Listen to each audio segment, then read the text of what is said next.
Assalamualaikum warahmatullahi wabarakatuh. Perkenalkan, nama saya Ayusti Zahra dari Tadris Kimia dengan NIM 21301100, dan saya akan menjelaskan tentang sifat kimia dan sifat fisika. Yang pertama adalah sifat fisika, suatu perubahan benda tanpa membentuk zat baru. Sifat fisika dibagi menjadi 5, yaitu wujud zat, perubahan dari suatu benda berbentuk lainnya, proses perubahan wujud yaitu melebur, menggembur, menguap, menyublim, dan membeku. Dan yang kedua, zat, warna zat. Sifat fisika memiliki warna berbeda-beda antara suatu zat dengan zat lain. Yang ketiga, kelarutan. Kemampuan zat terlarut untuk larutan dalam suatu larut solvent. Kelarutan suatu zat tergantung pada suhu, derajat keasaman, dan jenis kelarutan. Dan yang keempat, daya hantar listrik.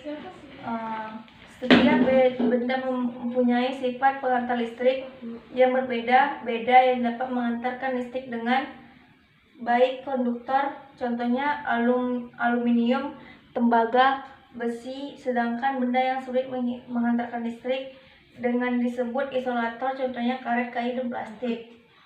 Dan yang keenam, kemagnetan dikelompokkan menjadi 2, yaitu magnetik adalah benda yang ditarik kuat oleh magnet, sedangkan non-magnetik adalah benda yang tidak ditarik dengan magnet.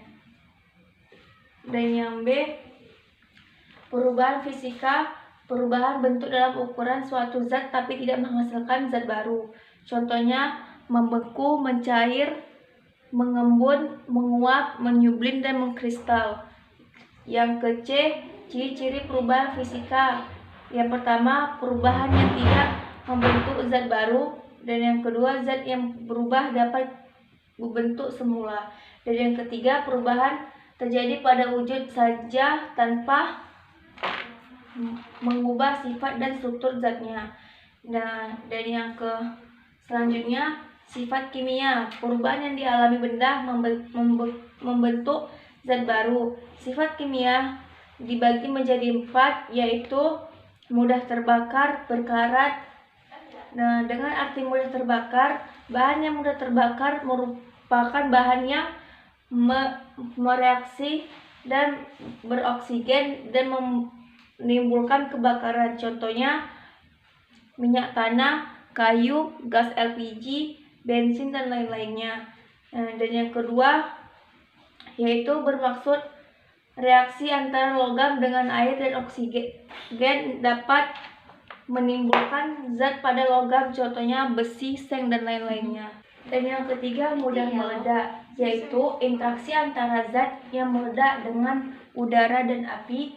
Cahaya matahari dapat menimbulkan ledakan. Dan yang keempat, beracun. Suatu zat bisa berubah menjadi sangat beracun ketika mengalami reaksi kimia. Contohnya gas karbon monoksida, yaitu CO. Dan yang selanjutnya, perubahan kimia, perubahan bentuk dan ukuran suatu zat serta menghasilkan zat baru. Contohnya makanan yang membusuk, besi yang berkarat, mudah meledak, gas karbon monoksida, dan minyak tanah. Ciri-ciri perubahan kimia. Yang pertama, perubahan yang terjadi dapat membentuk zat baru. Dan yang kedua, zat yang berubah tidak dapat kembali ke bentuk semulanya. Dan yang ketiga, terjadi perubahan sifat dan struktur zatnya. Sekian dari penjelasan tentang sifat kimia dan sifat fisika. Lebih kurangnya mohon maaf. Terima kasih. Wassalamualaikum warahmatullahi wabarakatuh.